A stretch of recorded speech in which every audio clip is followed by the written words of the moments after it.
the energy that reaches deep down inside when we have something that is so fierce and that's just really challenging us, and nothing else can seem to grab a hold of it.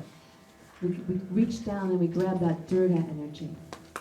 You know, there's a famous epic battle in the stories, the Vedic stories, and all the gods and goddesses were trying to fight these demons, and no one could stop them. So Durga came, and she sat down in the middle of the field, and she meditated.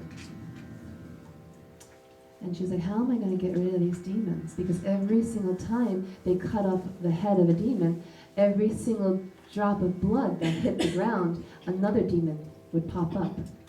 So each drop of blood, through each head that got chopped off, each demon that they killed, another 100 demons were born.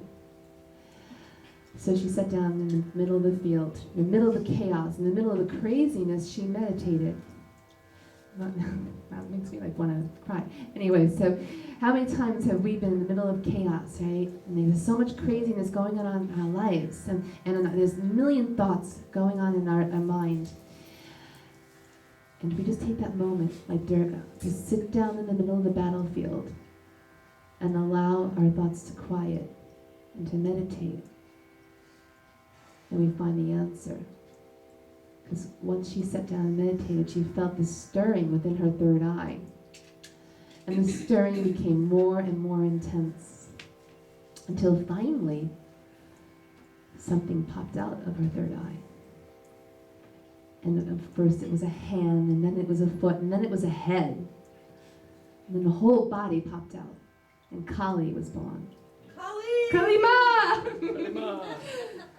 And Kali is my heroine. I love her. Right? So how many of us ever have like those negative thought forms, that this like spiral in your head over and over and over again, telling you that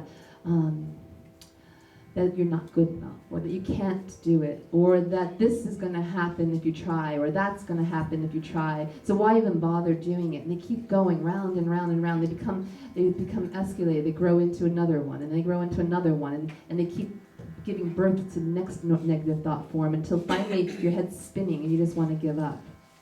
Well, that's Kali. Kali comes in, and she goes out and she sees the blood, and she's like, wow! And she's so ecstatic about the blood that she just starts sucking up all the blood off the ground. And then once she gets all the blood off the ground, then she grabs all the demons and sucks all the blood out of the demons, so that this way they can't be born again. So she's the one that comes in. You know, it's a very gruesome tale, but it's a great way for us to see how our mind works, right? Because we have that battle going on in our minds all the time. At least I do. I don't know about you. I can't speak for you, but I know that a lot of my people that I know, they do, yeah? So when we sit down and meditate with Durga, we allow Kali to come forth, and she can come and just like take away all of that negative energy, those negative thought forms, so that we can be free. Okay, so we're going to sing to Kali and Durga. It's Hey Ma Durga on your chant list.